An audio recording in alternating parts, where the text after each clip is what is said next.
COVID was a terrible thing. It changed our culture, it changed our environment, but it also changed our perspective. And for our guys, it helped. And you ask why.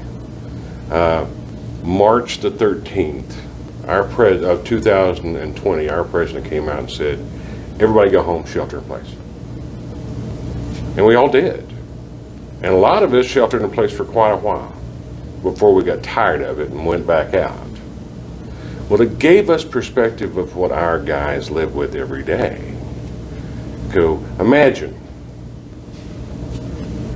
you get pulled up on this stage at high school and get walked across and there's all these pictures being taken. Everybody's laughing and smiling and congratulating you, and the person in the middle shakes your hand really good and hands you a piece of paper and says, congratulations.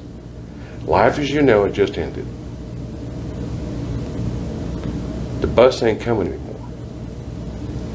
You're not going to see your friends every day anymore. We're not going to make sure you get fed or exercised or challenged or interacted with. You may go home and shelter in place for the rest of your life. That's what we're fighting against. I'm Melissa Bowler, and I am the CEO of Bridges Training Foundation, and my husband and I co-founded it. And I'm Michael Bowler. I am the Chief Operating Officer of Bridges Training Foundation, as well as the Treasurer and the Program Director for the workforce. We started Bridges Training Foundation conceptually in 2011 and got our 501c3 in 2012. We've worked with about 757 families so far and going. We've got contracts with the state of Texas where we provide services, vocational development services, and a lot of different other services to individuals so that there's no cost to them. So I was a special ed teacher, and I taught an 18-plus program, and what that would look like is students that were over 18 that had a disability would come out to Navarro College with me and work on social skills and also learn work skills. And I had been doing that for about 3 years and realized that my guys were, even though they were going through this amazing program and were very capable, they were still going home to their house and sitting on the sofa. She's being very modest when she says that she had this program. She actually was the pioneer of a pilot program that had never been done in the country before here at Navarro College in Ellis County, where 5 different school districts participated and sent their 18-plus students to her to learn transitional skills and get a college certificate for doing it. They worked half a day in curriculum at the college, and the other half of the day they did internships on jobs so they could learn how to interact in a work environment. It was revolutionary. You know, I grow as my clients grow, and I have a greater understanding of what everybody needs, not just the client, but their parents and society. And so it's been an amazing time, an amazing ride of growth for everybody. So that's how it's impacted me. I've been blessed to have 5 typical children. So I didn't have a great deal of exposure to this population prior to doing this with my wife. What I've gotten out of it is a greater understanding that I would have never had before, that most of the people think, doesn't somebody else take care of that? Doesn't the government take care of that?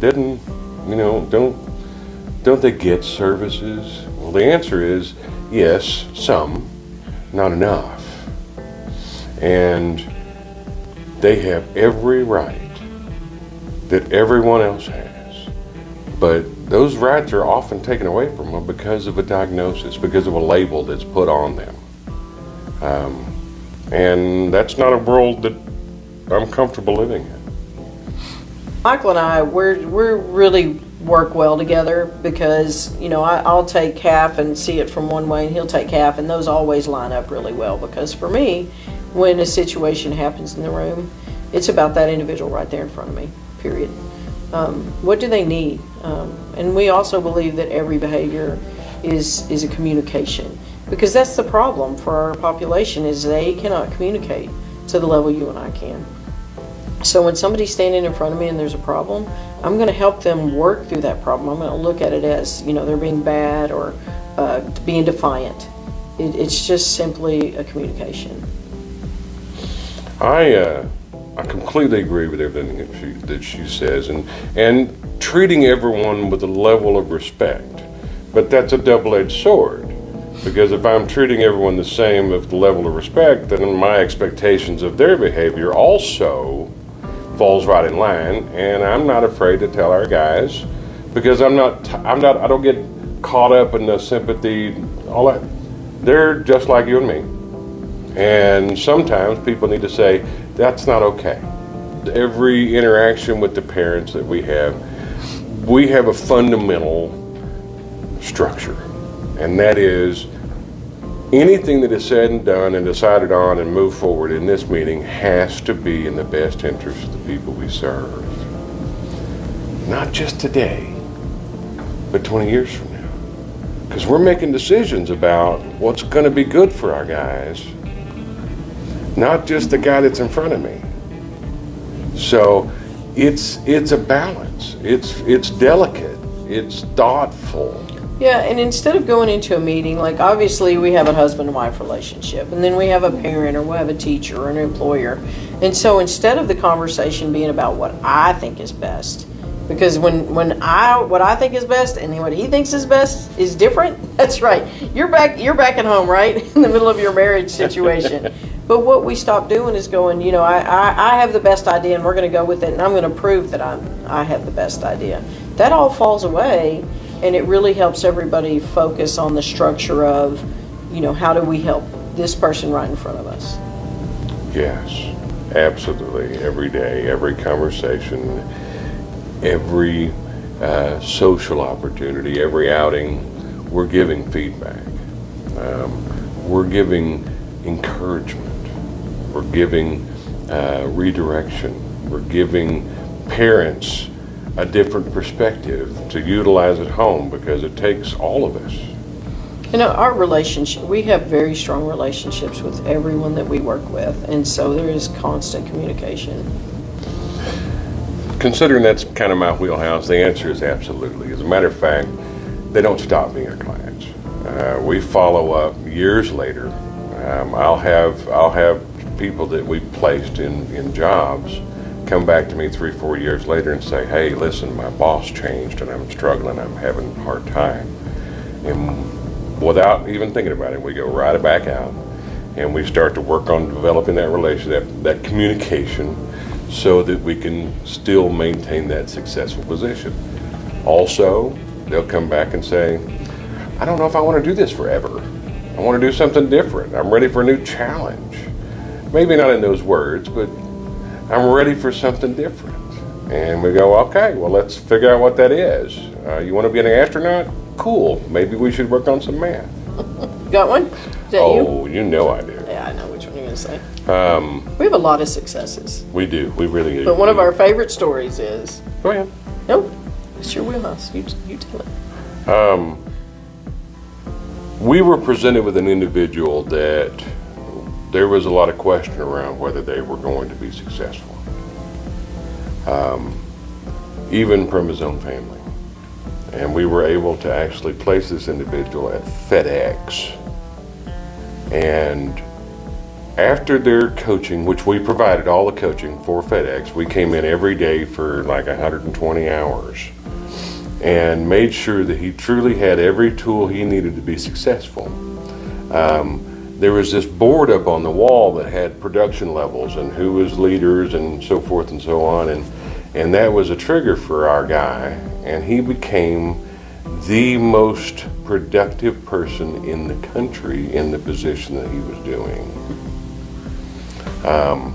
They literally were doing time studies on how he was able to do that much production at one time, and it was because he was very comfortable with the repetitiveness of it.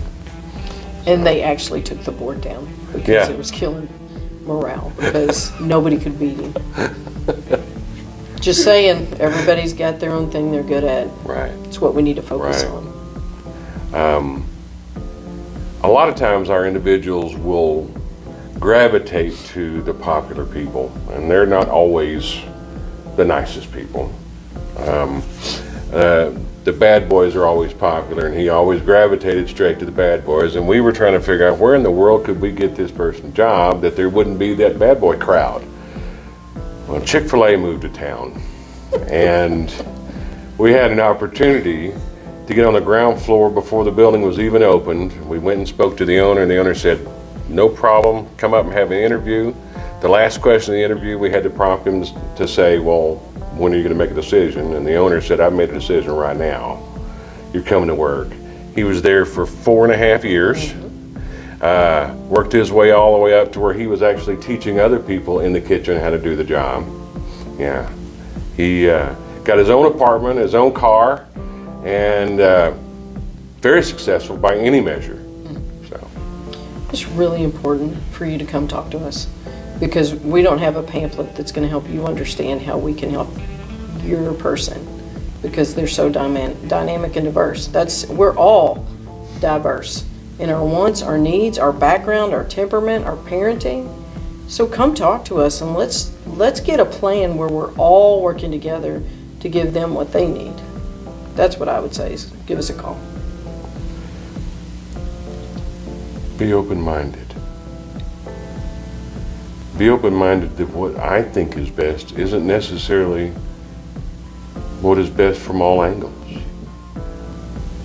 Let us have an opportunity to love on your guys and understand what their needs are. We've got a 93% success ratio on the first time because we take the time. And if it's not us, get somebody else. But keep moving forward. It's not over when high school's over.